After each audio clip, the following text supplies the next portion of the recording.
In this segment, we will be looking at how the government can collaborate with the private sector, perhaps really go on to say PPPs, so to say, in these three sectors, in empowering, in basically powering our communities, educating our people, and of course building a future that would drive sustainable growth and innovation for our country.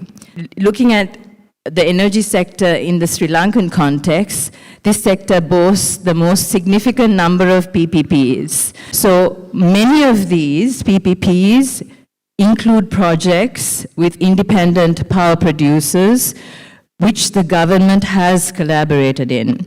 Most of them have been locally funded, with foreign investment ranging approximately to be around 17%.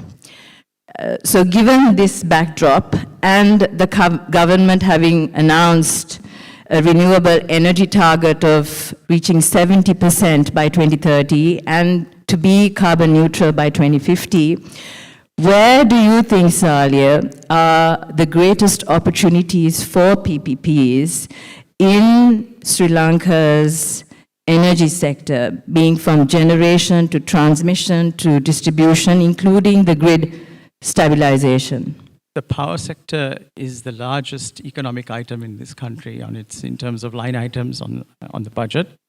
It is also the one in most need of investment. Now, what I mean by that is,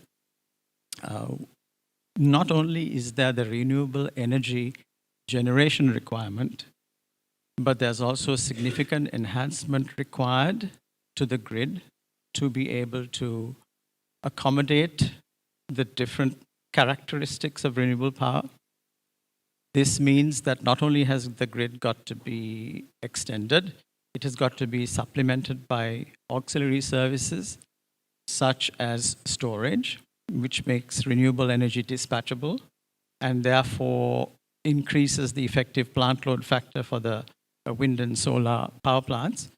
But also it requires stability control measures such as frequency and inertia and all these other grid ancillary services are required to make the grid robust enough to handle a higher percentage of renewable energy. So these are all investment opportunities because the grid is essentially owned by the state, and any enhancement or additional, shall we say, supplementary feature functionality will have to be done in partnership with the state. But I just want to move very quickly over to the second sector, which is resource management, in other words. Now, I'm referring to the petroleum sector, not the import, refining, and distribution, but I am referring to the exploration and production of hydrocarbon.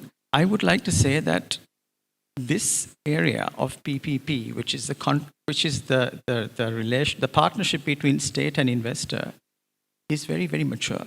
We see NSBM as a really award-winning modern university that has been created, which centers on academic excellence, industry relevance, whilst of course maintaining financial independence. What do you think, Professor Chaminda, have been the real contributory factors to its success? And what are the learnings that the government can use in order to propel partnerships and perhaps even PPPs, so to say? Now, when I look back at the NSBM Green University's success factor, it all started with consumer thing, the customer thing. Because you are correct, in Sri Lanka there's a limitation in the higher education sector, that's understandable. But then what is our target market? That was the most important thing. You know, there are these parents who are sending students to the outside of the country for their higher education. There are people who are affordable, parents who are affordable, but they wanted to send their students to the other countries, their children.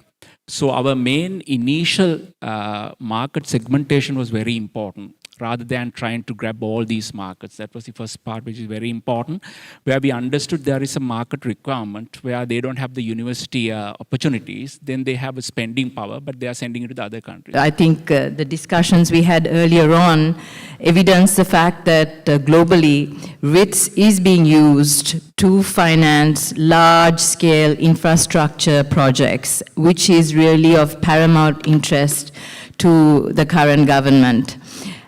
Given this background, and of course the limited awareness that we have on the use of RITS, and how it really works, so to say, in the country currently, maybe perhaps you can put things into perspective by looking at globally how RITS is being utilized to fund large infrastructure projects in particular. And of course, in this